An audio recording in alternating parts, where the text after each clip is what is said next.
오늘 하나님께서 주신 말씀은 시편 107편 23절에서 43절까지 말씀입니다. 한 절씩 교독하시겠습니다.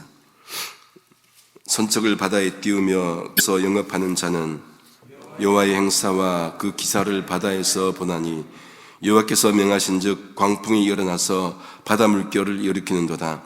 저희가 하늘에 올랐다가 깊은 곳에 내리니 그 위험을 인하여 그 영혼이 녹는도다. 저희가 이리저리 구르며 취한 자같이 비틀거리니 지각이 혼돈하도다. 이에 저희가 그 근심 중에서 여호와께 부르짖음에 그 고통에서 인도하여 내시고 광풍을 평정히 하사 물결로 잠잠게 하시는도다. 저희가 평온함을 인하여 기뻐하는 중에 여호와께서 저희를 소원의 항구로 인도하신도다. 여호와의 인자심과 인생에게 행하신 기이한 일을 인하여 그를 찬송할지로다. 백성의 회에서 저를 높이며 장로들의 자리에서 저를 찬송할지로다. 여호와께서는 강을 변하여 광야가 되게 하시며 샘으로 마른 땅이 되게 하시며 그 거민의 악을 인하여 옥토로 연밭이 되게 하시며 또 광야를 변하여 못이 되게 하시며 마른 땅으로 샘물이 되게 하시고 줄인 자로 거기 거하게 하사 저희로 거할 성을 예비케 하시고 밭에 파종하며 포도원을 재배하여 소산을 취케 하시며 또 복을 주사 저희로 크게 번성케 하시고 그 가축이 감소치 않게 하실지라도 다시 압박과 곤란과 우환을 인하여 저희로 감수하여 비굴하게 하시는도다. 여호와께서는 방백들에게 능력을 부으시고 길없는 황야에서 유익케 하시나니 궁핍한 자는 곤란에서 높이 드시고 그 가죽을 약물이 같게 하시나니 정직한 자는 보고 기뻐하며 모든 악인은 자기 입을 봉하리로다. 함께 읽겠습니다. 지혜 있는 자들은 이 일에 주의하고 여호와의 인자심을 깨달으리로다. 아멘. 시편 107편은 네 가지 같은 패턴이 반복된다고 어제 말씀을 드렸습니다. 어제는 세 가지 패턴이 반복되었고 오늘 이제 나머지 한 가지 패턴이 반복이 됩니다. 시는 바다에서 일하는 이들, 즉 선원들이 하나님께서 일하시는 것을 보시고 그것을 묘사하고 있습니다. 23절 24절에 보시면은 선척 배들이죠. 선척이 바다에 띄우며 큰 물에서 영업하는 자, 이 일을 하는 자는 여호와께서 행하신 일들, 또 그의 기이한 일들을 깊은 바다에서 보나니, 그렇게 말씀을 합니다. 선원들이 바다에서 무엇을 보기에 하나님께서 일하는 것을 본다고 하십니까? 여호와께서 명령, 즉 말씀하시자 광풍이 일어나고 바다 물결이 산더미처럼 세번역에 보면은 그렇게 일어납니다. 상상할 수 있습니다. 그들이 하늘로 솟구쳤다가 또 깊은 곳으로 내려가는 그런 위험 때문에 그들의 영혼이 녹는다. 세번역으로 보시면 얼이 빠지고 간담이 녹는다. 그렇게 번역합니다. 27절도 보시면은 그들이 이리저리 구르며 취한 자같이 비틀거리니 그들의 모든 지각이 혼돈 속에 빠진도다. 세번역으로 마지막 보시면은 그들의 지혜가 모두 쓸모없이 된다. 여러분 배 한 번씩 다 보셨죠? 예. 배멀미가 참 무섭더라고요. 배멀미가 올라갔다가 내려갔다가 약간은 가더라도 그런데 이게 마치 광풍이 불면은 더 하죠. 그렇든 아무리 똑똑한 사람도 아무리 지혜 있는 사람도 다 그 지혜가 쓸모가 없습니다. 지혜로운 자는 배멀미 안 납니까? 다 배멀미 다 합니다. 요나서 1장에 보시면은 바다에 풍랑이 있는 모습을 이렇게 묘사하고 있습니다. 요나서 1장 4절 5절입니다. 여호와께서 대풍을 바다 위에 내리심에 바다 가운데에 폭풍이 대작하여 배가 거의 끼어지게 된지라. 사공이 두려워하여 각각 자기의 신을 부르고 또 배를 가볍게 하려고 그 가운데 물건을 바다에 던지니라. 어떻게 할 수가 없으니까 살려고 그냥 그 귀한 것들 바다에 싣고 가는 건 귀한 거잖아요. 그런 것들을 다 버리는 거예요. 이런 바다의 고통 속에서 하나님께 부르짖는 모습이 나옵니다. 어제의 공식이 반복되는 것이죠. 그들이 그 근심 중에서 고통 때문에 하나님께 부르짖으니 하나님께서 그들을 인도하시는 모습을 보게 됩니다. 그리고 광풍을 고요하게 하시고 물결도 잔잔하게 하십니다. 그들이 고통 가운데 부르짖으니 하나님께서 응답하시고 들어주셨더라. 여러분, 인생의 바다에도 광풍이 불 때가 참 많이 있습니다. 삶도 요동을 치죠. 어디 의지할 데가 없는 듯합니다. 그럴 때 무엇 해야 됩니까? 배를 붙잡을 수 있습니까? 흔들리는 배가 붙잡는다고 거기에 안정이 되지를 않는 거예요. 그럴 때는 하나님을 붙잡아야 됩니다. 찬송가 고난 내용은 편히 쉴 곳과 가사를 보시면 이렇습니다. 고난 내용은 편히 쉴 곳과 풍랑 일어도 안전한 포구, 폭풍까지도 다스리시는 주의 영원한 팔 의지에 주의 영원하신 팔 함께하사 항상 나를 붙드시니 어느 곳에 가든지 유동하지 않음은 주의 팔을 의지함이라. 하나님이 여기서 어떻게 하신다고 합니까? 폭풍까지도 다스리신다. 그 팔을 의지해야 된다는 그 말씀입니다. 우리가 의지할 곳이 이 세상에 있는 게 아니에요.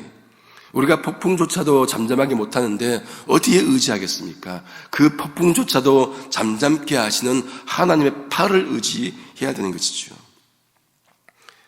광풍이 잔잔해지니까 그들이 평온하게 되어서 기뻐합니다. 이제 하나님께서 그들을 어디로 인도합니까? 이 표현이 참 좋더라고요. 어디로 인도합니까? 항구로.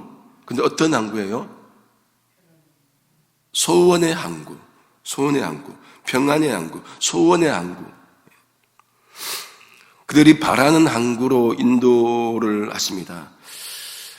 여러분, 우리가 마지막에 도달할 곳도 항구이지 않겠습니까? 마지막 인생 여정의 마지막에도 우리가 바라는 그 소원의 항구, 하나님 나라이겠죠. 하나님이 우리를 기다리고 있는 그 마지막 항구, 소원의 항구 다다르면은 그보다 더 기쁜 시간이 어디에 있겠습니까? 마지막이 불안의 항구로 그러면은 그 인생은 잘못된 거예요. 마지막이 고통의 항구 그러면은 정말 잘못된 것이죠. 그 마지막이 소원의 항구, 바라던 항구, 그 항구에 도달할 수 있기를 소망합니다. 여호와의 인자심과 인생에게 행하신 귀한 일을 기적으로 말미암아 그를 또 찬송할 것을 또 권면합니다. 이렇게 해서 패턴이 또 반복되는 것이 이제 끝이 나죠. 이제 하나님께서 두 가지 반대 현상을 만들어내십니다. 먼저 하나님께서 좋은 것이 나쁜 것으로 변하는 것을 보여줍니다.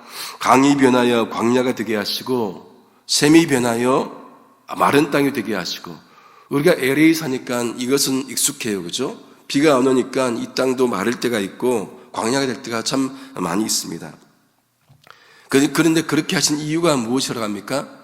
강이 변해서 광야가 되고 샘이 변해서 마른 땅이 되게 하신 그 이유가 무엇이라고 말씀을 합니까? 34절에 그들이 저지른 악 때문에, 그들이 악을 행했기 때문에 좋은 곳이 나쁜 곳이 되어버립니다. 옥토가 염전이 되어버립니다. 여러분, 옥토는 좋은 땅이잖아요. 그죠?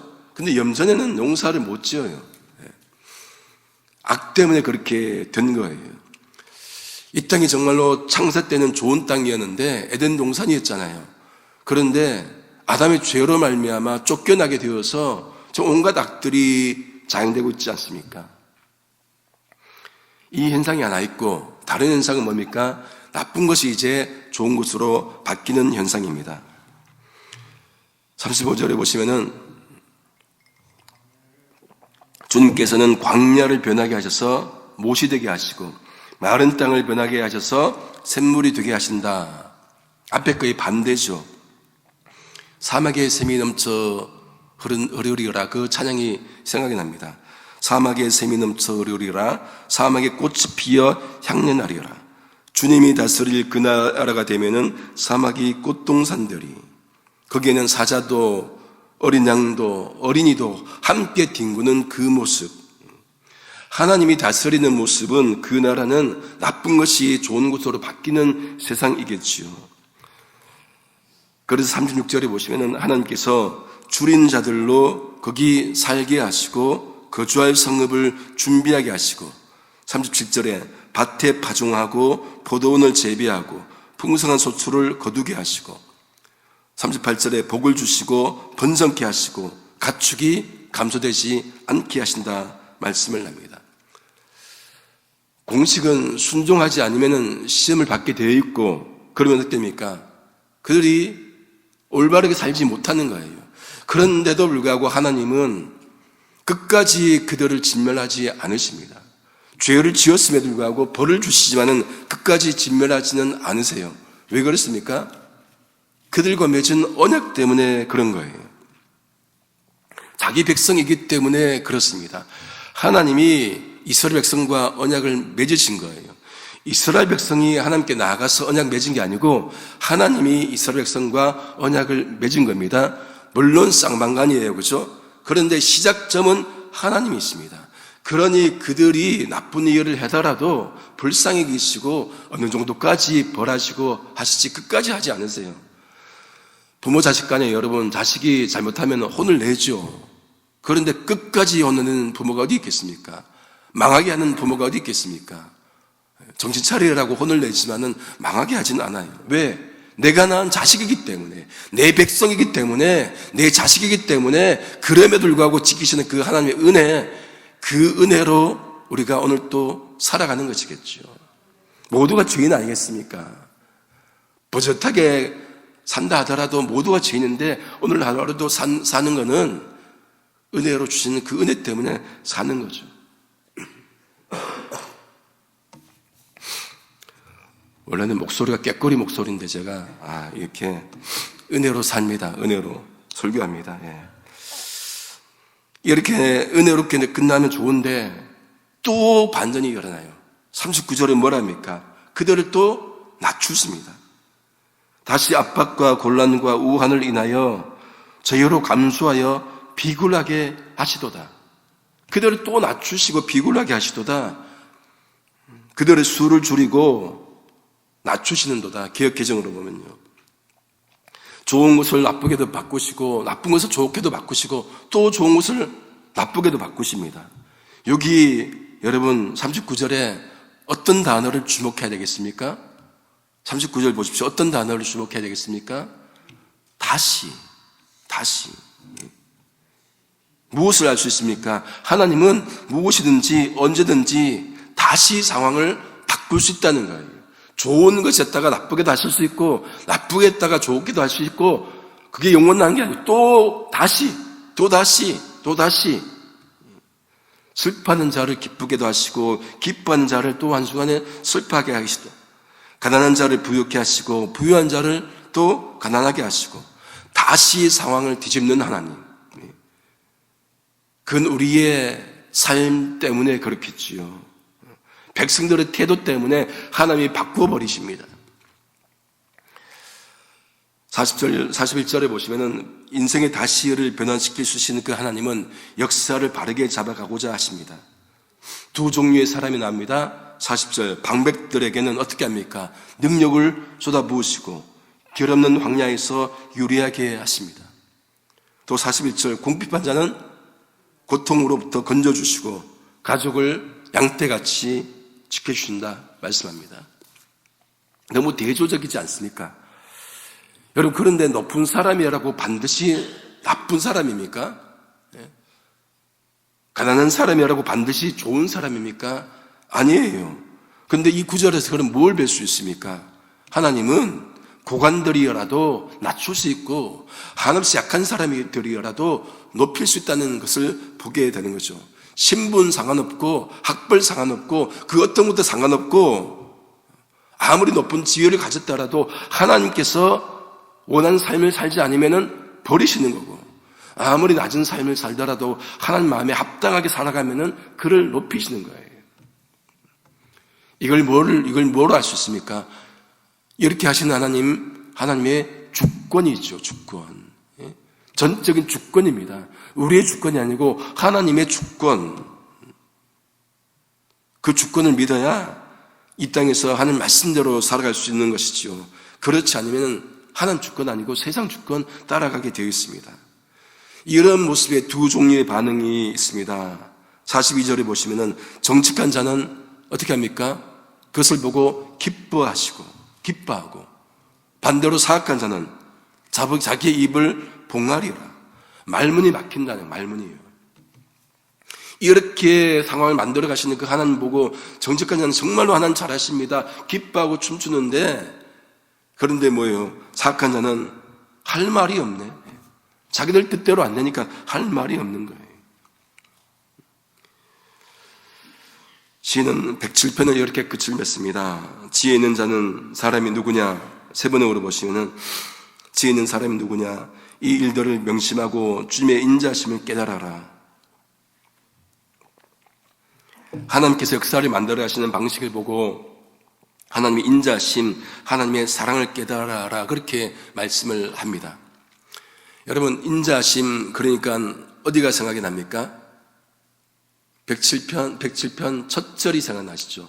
1절 말씀에 여호와께 감사하라, 그는 선하시며 그 인자심이 영원하미로다. 마지막에도 하나님의 인자심에 대해서 언급합니다. 근데 1절에서 인자심은 영어로 보면은 love예요. 근데 마지막 43절에서 영어로 NIV로 보면은 the great love예요. 위대한 사랑입니다. 크신 사랑이에요. 근데 번역은 인자심으로 번역이 되어 있죠. 그런데 love하고 great love는 무슨 차이가 있나요?